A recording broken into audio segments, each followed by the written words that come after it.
Découverte en Italie dans une tombe du cimetière étrusque de Vulci vers 1832, la coupe dite d'Archésilas est acquise peu de temps après par un très grand collectionneur français, le chevalier Durand. En 1836, à l'occasion de sa vente après décès, le cabinet des médailles de la Bibliothèque nationale s'adjuge ce vase déjà célèbre.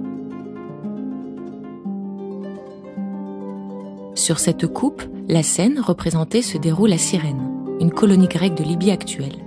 On a donc longtemps cru que le vase y avait été fabriqué. En réalité, ce type de coupe décorée de figures noires sur fond blanc, très apprécié dans le bassin méditerranéen, a été produit en Grèce même, en Laconie, dans la région de Sparte, comme des fouilles l'ont prouvé. Le peintre s'est-il donc rendu en Afrique du Nord, où il aurait pu observer lui-même son sujet, ou bien s'est-il inspiré d'autres œuvres importées en Laconie ? Cette pièce exceptionnelle semble, quoi qu'il en soit, résulter d'une commande spéciale, confirmant les liens qui unissaient les aristocraties méditerranéennes au VIe siècle avant notre ère.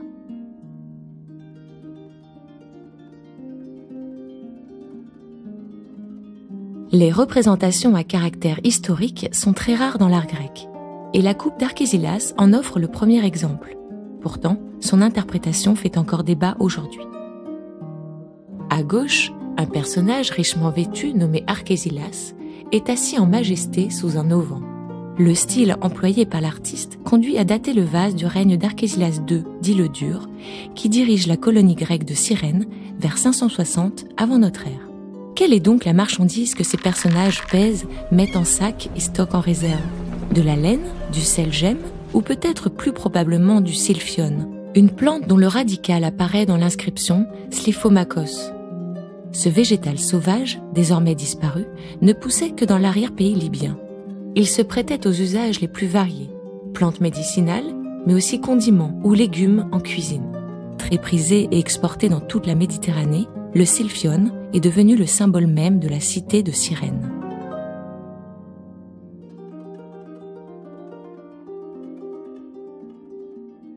Un guépard familier, un gros lézard, un singe assis, 2 oiseaux perchés, un faucon et un échassier en vol peuplent le fond de la coupe.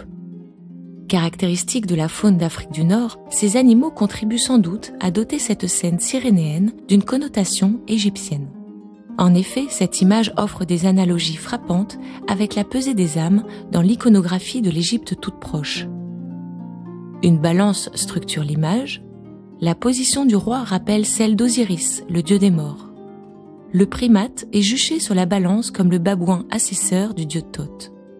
Et le fauve semble correspondre à l'inquiétante dévorante.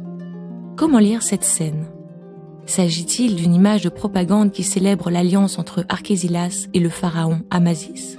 Faut-il au contraire y voir une satire blâmant le monarque qui avait soulevé contre lui les populations locales, celle-là même qui récoltait le précieux silphione à son profit ? D'ailleurs, le lézard, animal néfaste, annonce-t-il la fin tragique du despote ? La coupe d'Archésilas n'a pas encore livré tous ses secrets.